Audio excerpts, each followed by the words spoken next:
Hi, I'm Emma Bridges. I'm a mental health therapist and I'm also an actor. I wanted to talk a little bit about things that I've noticed being in the mental health field and also being in the creative field with people that are artists. Check it out. It's legit. I'm a therapist for real, yo. Top 5 mental health struggles artists have.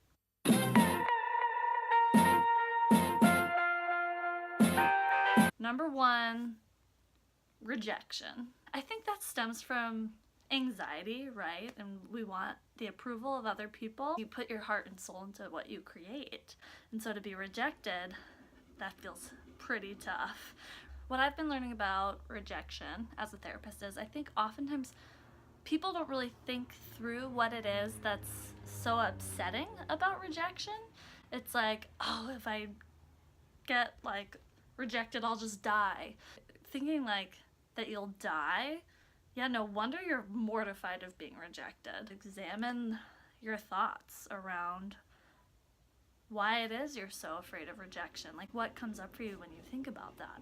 The Help was rejected 70 times before it was accepted, and then it became a best-selling novel. Number 2, comparing ourselves to others that are doing something similar or something that we want to do. It's hard, especially in the age of social media. I think that the times that we do compare ourselves to others is when we see someone doing something that we know inside of us that we could also do, and we're not doing it. Use that as information, oh, that's really striking a chord in me, I want to do that. Use it as fuel. Get inspired by that. Number 3, not taking risks due to fear of failure. I think so many people say, I'm not going to go to that audition because I could fail, I could not get cast. What I want to say to that is, can you see the future?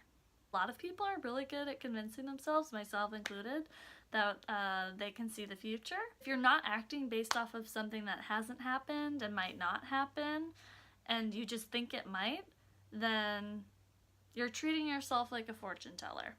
Are you a fortune teller? Can you see the future? Maybe. If your future fortune telling is always negative, oh, it could never work, then I might start to question that. Have you failed at everything in your life that you tried? 4, shoulding all over yourself. I definitely stole that from an acting teacher at some point. I can't remember where I got that. It's this attitude of oh, I should be doing this, or oh, I should be doing that. They're not able to truly enjoy free time that they have because it's oh, I should be working towards my craft, or oh, I should be looking up auditions. That's a tough way of thinking because everybody needs a break. Everyone needs to take time for self-care. Fuck it. You have one life to live. Do what you can, but adding oh, I should do this, you're just making it harder for yourself. Try not to judge yourself too bad. The almighty number 5, I'm not good enough. When the hell are people going to just accept that everybody feels that way and therefore nobody should feel that way? If you're not good enough, then who the hell is good enough? I think just in the nature of believing that you are good enough, it makes you good enough. Everyone else is so concerned about whether or not they're good enough, they're not even concerned about whether or not you're good enough. How often have you been wandering around your job or art studio looking at the other artists or other coworkers being are they good enough? Are they good enough? No one does that. I would recommend just doing a little meditating around that, where does that belief come from? Everybody has the innate resources within themselves to be good enough, whatever that means. You are enough. You are enough. Get it tattooed to you. Write it on a poster. I don't care. Just remember it. I think the world would be a better place if everybody just believed that they were good enough. So that's kind of cool.